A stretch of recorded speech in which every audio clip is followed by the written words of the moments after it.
Oi pessoal, tudo bem? Hoje a gente vai gravar aqui um pouco de um tema muito importante, muito interessante, que a gente tem se deparado e trabalhado bastante, principalmente em operações de M&A e operações de licenciamento entre empresas brasileiras e americanas. E o Fernando é quem tem feito isso bastante comigo, nosso especialista da área de propriedade intelectual. E recentemente eu solicitei ao Fernando que produzisse um material para os nossos clientes, para o mercado em geral, num comparativo mais específico entre a sistemática americana e a sistemática brasileira. Eu quero começar, Fernando, bom dia, começar para levantar essa bola aí para você sobre os dois grandes sistemas.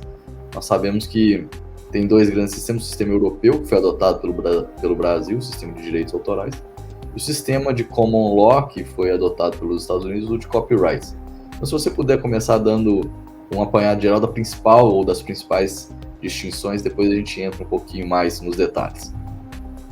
Perfeito. Bom dia, Pedro. Muito obrigado aí por trazer esse assunto à tona. É um tema realmente muito relevante que a gente vê aparecendo com uma frequência, né, nessas operações das quais a gente participa. E, bom, você está certo, né? A gente tem uma distinção entre dois grandes sistemas de direito autoral. Existe o sistema que é derivado da experiência continental europeia, né, que é um sistema que foi adotado pelo Brasil, que é oriundo da França, que é do droit d'auteur, né, que é o sistema de direitos do autor. Esse é um sistema que ele tem um enfoque mais voltado para a relação personalíssima do autor com a sua obra, né? Ele também privilegia os aspectos da fruição econômica da obra, mas esse não é o principal aspecto que direciona a proteção conferida por esse sistema de direitos. O sistema de direitos autorais, que é o que vigora no Brasil, por privilegiar a relação do autor com a sua obra, ele tem uma gama de direitos que se dividem em dois grandes grupos. Você tem os direitos patrimoniais de autor e os direitos morais de autor.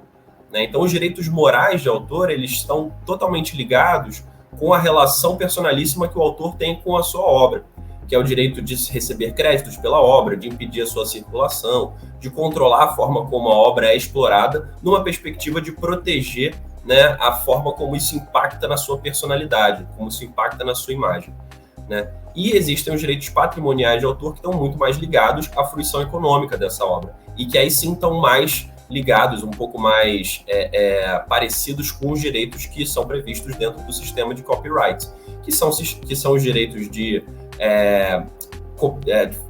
realizar cópias da obra, de realizar a comunicação pública da obra, de realizar a tradução da obra, direitos que dizem respeito à exploração econômica, né, e que também estão presentes no copyright. Fernando, o que a gente nota no dia a dia é uma facilidade muito maior de implementar as operações comerciais, as operações empresariais, na sistemática do copyright, porque o direito autoral brasileiro, de inspiração europeia, ele tem o direito moral do autor que é intrinsecamente vinculado à obra, quase indissociável, melhor, é juridicamente indissociável do autor. Tá certo esse raciocínio? O sistema americano do copyright, ele é mais flexível e dá mais instrumentos para o advogado para implementar as operações comerciais em torno desse tema? Muito bem observado, Pedro. Realmente, né, quando a gente está falando de direitos morais, a gente está falando de direitos da personalidade, né? E os direitos morais de autor, no nosso sistema aqui brasileiro, no europeu também, eles são inalienáveis, intransferíveis, e eles nascem e morrem intrinsecamente ligados à pessoa do autor, exatamente como você disse, né? E esses direitos, eles não são passíveis de negociação, eles sempre vão pertencer ao autor originário. E pelo sistema privilegiar esses direitos, eu entendo que sim, isso torna a fruição posterior da obra, né, em determinados aspectos, em determinados contextos, mais difícil, porque o autor ele sempre vai ter alguma prerrogativa com relação àquela obra, inclusive a possibilidade de exigir que ela seja tirada de circulação, de exigir que o seu nome não seja publicizado como estando ligado àquela obra. Ele tem o direito de ter a sua autoria preservada, e todos esses aspectos, né, de prerrogativas do autor com relação à obra podem sim, né, prejudicar uma visão dentro de uma lógica empresarial, a fruição posterior de uma obra, né? No sistema de copyright americano, esses conceitos do vínculo intrínseco entre o autor e obra, eles não estão presentes. Então a gente tem uma maior flexibilidade para negociar direitos, para promover a fruição econômica de uma obra, porque está muito mais ligado, o sistema ele visa muito mais a proteger a possibilidade daquela obra ser economicamente explorada, né? Então, assim, se a gente está falando de uma transação comercial, fica mais fácil para que o cessionário, né, o adquirente dos direitos de exploração econômica daquela obra, possa fruir mais livremente desses direitos uma vez que ela seja transferida para ele.